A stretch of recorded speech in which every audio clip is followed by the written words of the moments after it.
જામનગર નગરપાલિકા ચૂંટણી અનુસંધાને જિલ્લા કલેક્ટરની પત્રકાર પરિષદ યોજાઈ. જામનગરમાં ધ્રોલ, કાલાવડ અને જામજોધપુર નગરપાલિકામાં ચૂંટણી યોજવામાં આવશે. જામનગર ગ્રામ્યમાં 14 જામવંથલી બેઠકની પણ પેટા ચૂંટણી યોજાશે.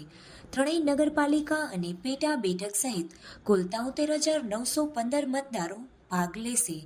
16 ફેબ્રુઆરીના રોજ મતદાન અને 18 ફેબ્રુઆરી મતગણતરી કરવામાં આવશે. કુલ 83 મતદાર મથકો પર ચૂંટણીની પ્રક્રિયા હાથ ધરવામાં આવશે. ધ્રોલમાં 85, કાલાવડમાં 67, જામજોધપુરમાં 80 અને જામવંથલીમાં 2 સહિત કુલ 234 ઉમેદવારો મેદાનમાં ઉતરશે.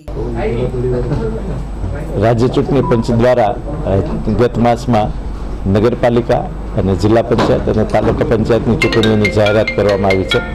તે સંદર્ભે જામનગર જિલ્લામાં 3 નગરપાલિકાઓની ચૂંટણી આયોજિત કરવામાં આવી છે તથા તાલુકા પંચાયતની 1 જામવંથલી તાલુકા પંચાયતની પેટા ચૂંટણીની જાહેરાત કરવામાં આવી છે.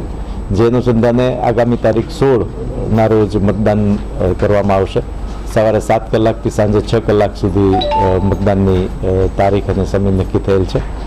ધ્રોલ નગરપાલિકા ખાતે 7 વોર્ડ, જામજોધપુર નગરપાલિકા ખાતે 7 વોર્ડ તથા કાલાવડ નગરપાલિકા ખાતે 7 વોર્ડની ચૂંટણી છે. જે પૈકી ગઈકાલે સાંજે ધ્રોલ નગરપાલિકામાં ચૂંટણી લડતા એક માન્ય રાજકીય પક્ષના ઉમેદવારનું અવસાન થયેલ છે. જે અંગેનો અહેવાલ પણ રાજ્ય ચૂંટણી પંચને સાદર કરવામાં આવેલ છે. સામાન્ય રીતે ચૂંટણીની ત્યાં મોકૂફ રાખવાની જાહેરાત થતી હોય છે. આગામી સમયમાં એને અંગેનો નિર્ણય જાહેર કરવામાં આવશે.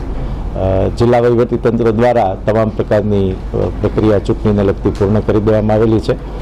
કુલ લગભગ 73,000થી વધારે મતદારો આ ત્રણેય નગરપાલિકા અને તાલુકા પંચાયતની પેટા ચૂંટણીમાં પોતાના મતદાનનો ઉપયોગ કરી શકશે. આગામી તારીખ 16ના રોજ સવારે 7થી સાંજે 6 સુધી શાંતિપૂર્ણ રીતે મતદાન થાય તે મુજબ તમામ ચૂંટણી ઉપરના સ્ટાફને ફરજ ફાળવી દેવામાં આવેલી છે અને ચુસ્ત રીતે પોલીસ બંદોબસ્ત પણ કરી દેવામાં આવેલ છે.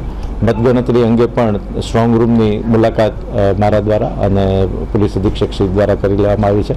તમામ સુરક્ષાઓના ચાંપતા બંદોબસ્ત પણ કરી દેવામાં આવેલ છે અને મુક્ત રીતે અને ન્યાયી રીતે અને પારદર્શક રીતે ચૂંટણી થાય, મતદાન થાય તે માટે તમામ મતદારોને આથી અપીલ કરવામાં આવે છે.